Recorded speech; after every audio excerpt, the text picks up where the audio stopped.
माननीय सभामुखज्यू, कर्णाली प्रदेश सभाको गरिमामय अधिवेशनमा म 7औं प्रदेश सभाका सबै माननीय सदस्यज्यूहरूलाई हार्दिक अभिवादन व्यक्त गर्दछु र शुभकामना व्यक्त गर्दछु। महान जनयुद्ध, विभिन्न समयमा भएका जनआन्दोलन र प्रदेश स्थापनाको लागि प्राण उत्सर्ग गर्ने ती हजारौं महान र अमर शहीदहरू, बेपत्ता घाइते अपाङ्ग योद्धाहरू, शहीद परिवार र लाखौं कर्मवीरहरूको त्याग, तपस्या र सङ्घर्षलाई सम्मान अभिवादन गर्दै भावपूर्ण श्रद्धाञ्जली अर्पण गर्दछु। शहीदले देखाएको बाटोमा हिँड्दै उनीहरूको सपनालाई साकार पार्न हामी सबै एकजुट हुन आह्वान गर्दछु। मिति 2080 कार्तिक 17 गते जाजरकोटलाई केन्द्रबिन्दु बनाई गएको भूकम्पमा परि ज्यान गुमाउनेहरूप्रति हार्दिक श्रद्धाञ्जली व्यक्त गर्दै घाइते सबैको स्वास्थ्य लाभको कामना गर्दछु। हामी सबै प्रदेश सभाका सदस्यहरू कर्णाली प्रदेशको भौगोलिक विकटता, गरिबी, अशिक्षा, रोग भोग र सामाजिक विभेद, बेरोजगारी लगायतका क्षेत्रमा पहिचान भएका प्रमुख साझा समस्यामा केन्द्रित भई लडिरहेका छौँ। प्रचुर प्राकृतिक स्रोत, साधन, नदी नाला, ताल तलैया लगायतका पर्यटकीय स्थान, सम्भावना बोकेका युवा जनशक्ति, जडीबुटी, कृषि, खेती, फलफुल तथा पशुपालनका लागि प्रचुर सम्भावना भएका क्षेत्रमा उपलब्ध अवसरहरूलाई सदुपयोग गर्नु पर्ने विषय हामीले उच्च महत्त्व दिँदै कार्ययोजना बनाई कार्यान्वयन गरिरहेका छौँ। कर्णालीको समृद्धिका लागि तीव्र विकास हाम्रो प्रमुख प्राथमिकता हो। हामी सबैलाई थाहा छ कि अवस्थाले व्यवस्था परिवर्तन गर्ने कुरा र व्यवस्थाले अवस्था परिवर्तन गर्ने कुरा, हामी यसरी नै यहाँसम्म आइपुगेका छौँ। र हाम्रा अवस्थाहरू परिवर्तन गर्ने सन्दर्भमा, हाम्रा व्यवस्थाहरूलाई लागू गर्ने सन्दर्भमा हाम्रा बीचमा भइराखेका गतिविधिहरू, हामी कहिले यसरी कहिले उसरी, कहिले यता सहकार्य कहिले उता सहकार्य, हामी सहकार्य गर्दै अगाडि बढिराखेका छौँ। कसैले यसलाई अस्थिरता पनि भन्छन्, तर यो अस्थिरता भन्दा पनि यो सहकार्यको एउटा प्रक्रिया हो भन्ने मैले ठान्दछु। र यो यस्तो खालको अलि अनौठो लाग्ने चाहिँ सहकार्य गर्न हामी किन गइराखेका छौँ, किन यस्तो भइराखेको छ भन्ने सन्दर्भमा मलाई लाग्छ हामीले उठाउँदै आएका विषयहरू, हाम्रो निर्वाचन प्रणाली, सायद प्रत्यक्ष जनताबाट निर्वाचित कार्यकारी राष्ट्र प्रमुख भइदिएको भए र हाम्रो समानुपातिक प्रणाली पनि पूर्ण समानुपातिक प्रणाली भइदिएको भए हामीले यति धेरै उतार चढाव जस्तो बेहोर्नुपर्ने अवस्था सायद रहँदैन थियो। मलाई लाग्छ अहिले व्यवहार त त्यो कुरा पुष्टि हुँदै गएको छ। त्यसकारण यो कसैको व्यक्तिगत दोष वा व्यक्तिगत चाहना भन्ने भन्दा पनि अहिलेको हाम्रो निर्वाचन प्रणालीको कुरा र प्राप्त जनमतको आधारमा यी र यस्ता कार्यहरू भइराखेका छन् र यी र यस्ता कार्यहरू हुँदै गर्दा हामीले लिनुपर्ने शिक्षाहरू, सभामुख महोदय, हामी भिन्न दलहरू आफ्ना नीति विधिहरू छन्, ती आफ्ना नीति विधिहरूलाई प्रभावकारी ढङ्गले कार्यान्वयन गर्ने कुरा, राष्ट्रको आवश्यकतालाई बोध गर्ने कुरा र त्यो अनुसारको व्यवहार गर्ने कुरामा हामी सबै दलहरू सुदृढ हुनुपर्ने, जनतातिर फर्किनुपर्ने, हाम्रा समस्याहरूतिर फर्किनुपर्ने र हाम्रा राजनैतिक मूल्य मान्यताहरू सँगसँगै हामीले हाम्रा समस्याहरू जहाँ हामीले साझा प्रतिबद्धता पनि गर्दै आइराखेका छौँ त्यतातिर केन्द्रित भएर लाग्नुपर्ने आवश्यकता देखिन्छ। संविधानले भन्दै आएको कुरा, संविधानमा उल्लेख भएको कुरा समृद्ध देशको कुरा छ, समाजवाद उन्मुख व्यवस्थाको कुरा छ। यो हाम्रो सम्झौताको साझा दस्तावेज हो। यो सम्झौताको साझा दस्तावेजमा हामी व्यवहार त कति खर उत्रिन सकेका छौँ, कति व्यवहार त प्रस्तुत हुन सकेका छौँ। आज हामीले आफ्नो क्षेत्रमा दृढतापूर्वक समीक्षा गर्दै अगाडि बढ्नुपर्ने आवश्यकता अहिलेको परिस्थितिले देखाइराखेको छ। त्यसकारण हामीले यसलाई अर्को कुनै उथलपुथल भन्दा पनि, यसलाई अर्को कुनै चाहिँ नाम उपनाम दिँदा पनि हामीले चाहिँ यसलाई सहकार्यको एउटा चाहिँ प्रक्रियाबाट बुझेर फेरि पनि हाम्रो चाहिँ सहकार्यलाई प्रभावकारी बनाउँदै अगाडि बढ्नुपर्ने आजको आवश्यकताको रूपमा मैले यसलाई बुझेको छु र यही प्रक्रियामा हामी फेरि संविधान प्रदत्त अधिकारहरू कार्यान्वयन गर्ने सन्दर्भमा यिनै कारणहरूले हामीले प्राप्त गर्न सकिरहेका छैनौँ। कि हामीले बार यो कुरा उठाइराखेका छौँ कि वित्तीय संघीयताको कुरा, प्रशासनिक संघीयताको कुरा, कानुनी संघीयताको कुरा, यी संघीयतालाई प्रभावकारी ढङ्गले लागू गर्ने सन्दर्भमा हाम्रा कतिपय एकल अधिकारहरूको पनि हनन भइरहेको अनुभूति हामीले गरिराखेका छौँ। र यो कुरा केवल अनुभूति मात्रै गरिराखेका छैनौँ, हामीले एउटा प्रकृतिको सङ्घर्ष पनि अगाडि बढाइराखेका छौँ।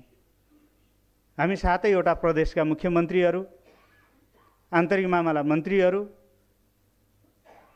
त्यस्तै अरू मन्त्रीज्यूहरू पनि आफ्ना फोरमहरूमा बसेर छलफल र बहस गरिराखेकै विषय छ र अलि बढी सङ्घर्षमूलक मुख्यमन्त्रीहरूका पटकका बैठकहरू र आन्तरिक मामिला मन्त्रालयका बैठकहरू पनि बेला बेला हुने गरेका छन् र हामीले एउटा चाहिँ दबावमूलक सङ्घर्षमूलक छलफलहरू पनि हामीले गर्दै आइराखेका छौँ।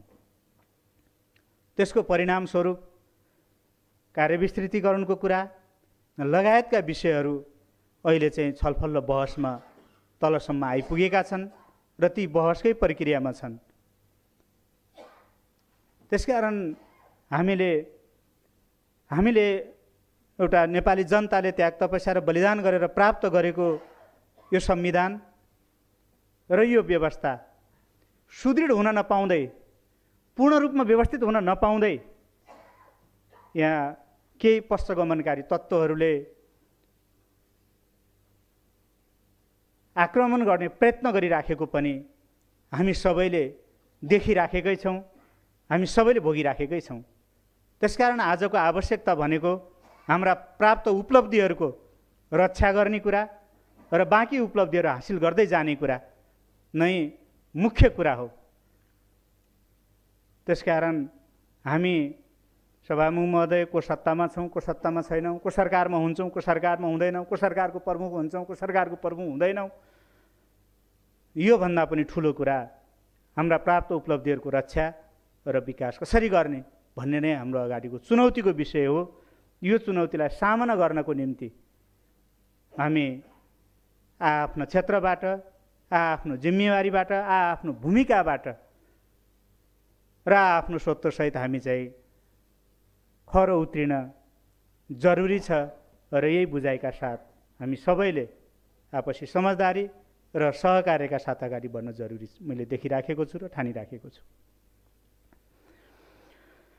माननीय सभामुखज्यू, सङ्घीयताको सफल कार्यान्वयनको लागि स्थानीय, प्रदेश र सङ्घीय सरकारबीच सन्तुलित र सहकार्यात्मक सम्बन्ध हुनु अपरिहार्य छ। यसै सन्दर्भमा चालु आर्थिक वर्षमा सम्माननीय प्रधानमन्त्रीजीको अध्यक्षतामा पोखरा र काठमाडौँमा राष्ट्रिय समन्वय परिषदको पहिलो र दोस्रो बैठक सम्पन्न भएको छ। उक्त बैठकबाट नेपाल सरकार मन्त्री परिषदबाट स्वीकृत सङ्घ, प्रदेश र स्थानीय तहको कार्यविस्तृतीकरण प्रतिवेदनमा समयानुकूल परिमार्जन गर्ने र प्रहरी समायोजन लगायतको काम अघि बढाउने लगायतका महत्त्वपूर्ण निर्णय भए कार्यान्वयनको प्रक्रियामा समेत रहेको सम्मानित सभालाई अवगत गराउन चाहन्छु। यसबाट प्रदेशको काम कारबाहीमा थप प्रभावकारिता र सहजता आउने विश्वास गरेको छु। समाजमा विद्यमान जातीय विभेद, लैङ्गिक विभेद, पारिवारिक र लैङ्गिक हिंसा, छाउपडी, बोक्सिए आदि कुप्रथा अन्त्यका लागि कानुनको निर्माणसँगै जनचेतना जगाउने कार्यका लागि सङ्घ र स्थानीय तहसँग समन्वय गरिएको छ। संविधानले परिकल्पना गरे बमोजिम सामाजिक न्याय कायम गर्ने विषयलाई अभियानको रूपमा अगाडि बढाउन सामाजिक सांस्कृतिक रूपान्तरण कार्यक्रमको सुरुवात गरिएको छ। माननीय सभामुखज्यू, कर्णाली आर्थिक विकासको प्रमुख आधार कृषि, पशुपालन र जडीबुटी हो। कृषिको उत्पादन र उत्पादकत्व वृद्धि गरी प्रदेशलाई खाद्यान्नमा आत्मनिर्भर बनाउन आवश्यक छ। यसका लागि कृषिको व्यवसायीकरण, कृषि तथा वन पैदावारमा आधारित उद्योगलाई प्रोत्साहन र सिँचाइ सुविधाको विस्तार लगायतका कार्यक्रमलाई प्राथमिकतामा दिइएको छ। रैथाने बाली संरक्षण र उत्पादनमा जोड दिनुका साथै तोकिएका विषयमा पकेट क्षेत्र निर्धारण र कृषि उत्पादनको बजारीकरण सरकारले गर्ने गरी नेपाल खाद्य व्यवस्था तथा व्यापार कम्पनी लिमिटेडसँग सम्झौता भइसकेको छ। उत्पादन समूह र सहकारीलाई खेतबारीमै सहुलियतपूर्ण ऋण उपलब्ध गराउन सङ्घीय सरकारबाट प्राप्त हुने ब्याज अनुदानलाई कार्यान्वयन गर्दै प्रदेश सरकारबाट पनि ब्याज अनुदान दिई किसानलाई उत्साहित गरिएको छ। प्रदेश र स्थानीय सरकारको लगानीमा लघु वित्त बैङ्क स्थापना गर्न स्वीकृतिका लागि सङ्घीय सरकार समक्ष पेश गरिएको छ। जनताको आय स्तर बढाउनेदेखि लिएर वन पैदावारमा आधारित जडीबुटी उद्योग, राडीपाखी उद्योग, फर्निचर, लिउ, फेरे, अल्लो, निर्मित कपडा सम्बन्धी उद्योगमा जोड दिने नीति लिइएको छ र त्यसको प्रक्रिया पनि एक हदसम्म अगाडि बढिरहेको छ।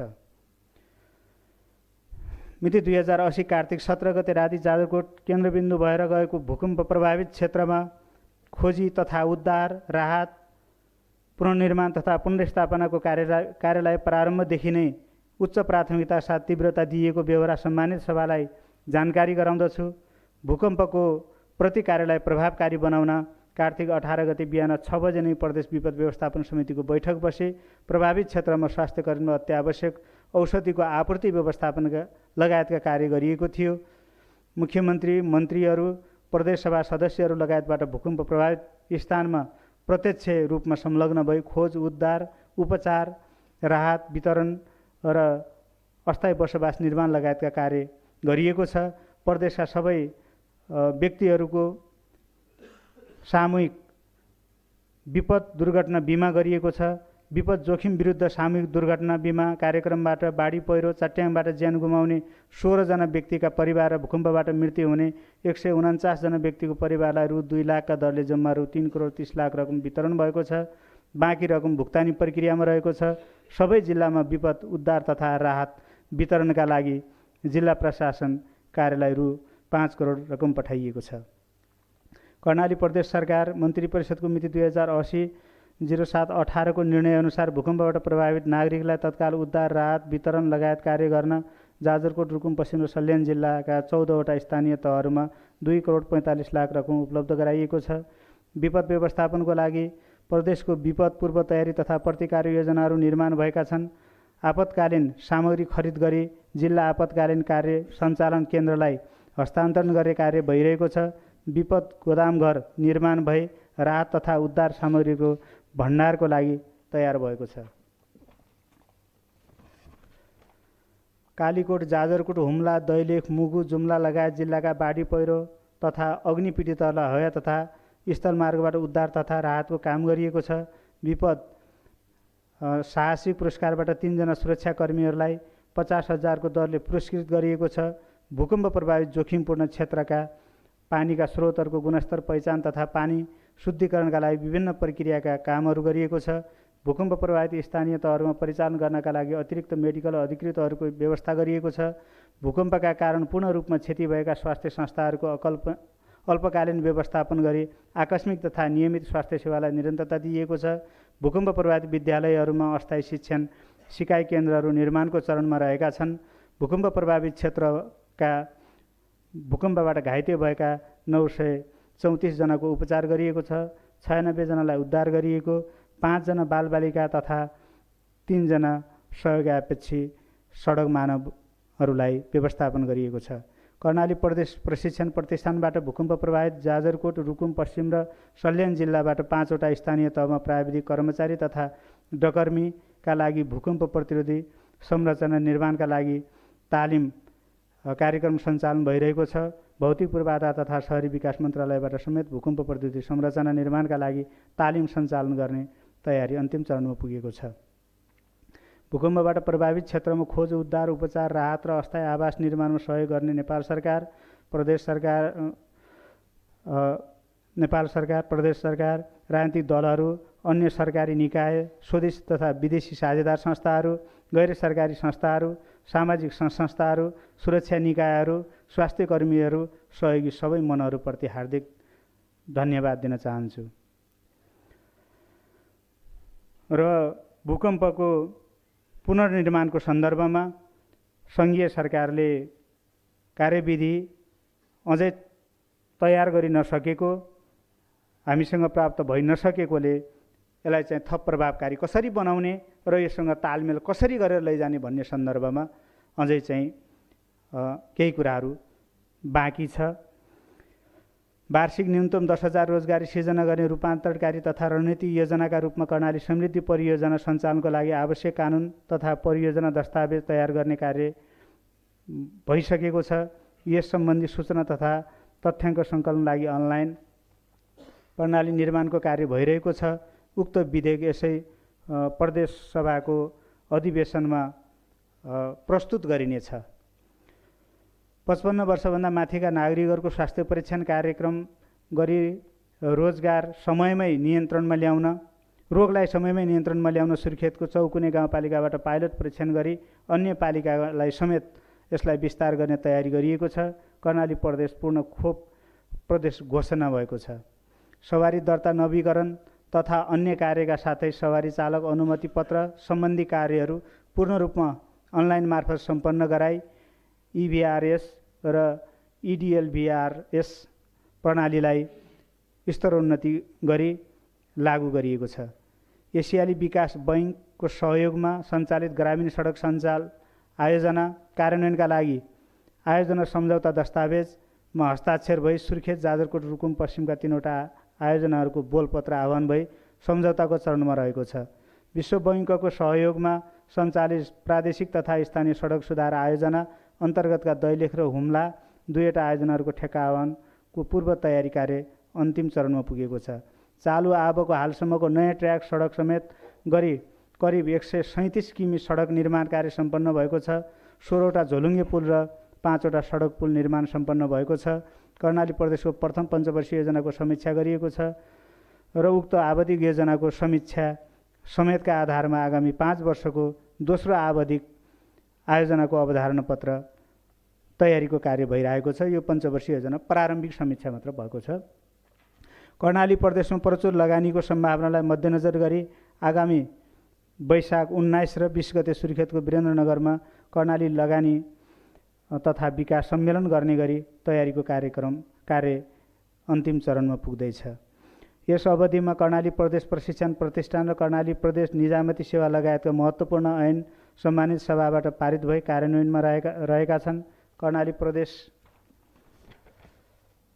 निजामती सेवा ऐन तथा नियमावली स्वीकृत भई कार्यान्वयनमा आयोसँगै प्रशासनिक सङ्घीयता कार्यान्वयनको महत्त्वपूर्ण कार्यको थालनी भएको छ। कर्णाली प्रदेश निजामती सेवा पुरस्कारबाट कर्णाली प्रदेशमा रही उत्कृष्ट कार्य सम्पादन गर्ने कर्मचारीलाई सम्मान तथा पुरस्कृत गर्ने कार्यको थालनी भएको छ। कर्णाली प्रदेश खेलकुद विकास ऐन 2076लाई संशोधन गर्न बनेको विधेयक, कर्णाली प्रदेशको विद्युत सम्बन्धमा व्यवस्था गर्न बनेको विधेयक र कर्णाली प्रदेश प्रहरी सेवा सम्बन्धमा व्यवस्था गर्न बनेको विधेयक सम्मानित सभामा प्रस्तुत भइसकेका छन्। स्थानीय सेवा सञ्चालन सम्बन्धी विधेयक, कर्णाली प्रदेश लोकमार्ग सम्बन्धी विधेयक लगायतका 10वटा विधेयक तर्जुमाका लागि प्रदेश मन्त्री सदबाट सैद्धान्तिक स्वीकृति प्रदान भइसकेको छ। उल्लेखित विधेयकहरू छिट्टै नै सम्मानित सभामा प्रस्तुत गरिनेछ। यस अवधिमा विभिन्न विषयका 18वटा नियमावली स्वीकृत भई कार्यान्वयनमा रहेका छन्। माननीय सभामुखज्यू, कर्णाली प्रदेश सरकार अन्तर्गतका निकायको सङ्गठन तथा व्यवस्थापन सर्वेक्षण कार्य सम्पन्न भएको छ। सङ्गठन संरचनालाई मितव्ययी, छरितो, प्रभावकारी र सेवामैत्री बनाउन सङ्गठन र संरचना स्वीकृतिको प्रक्रियामा रहेको छ।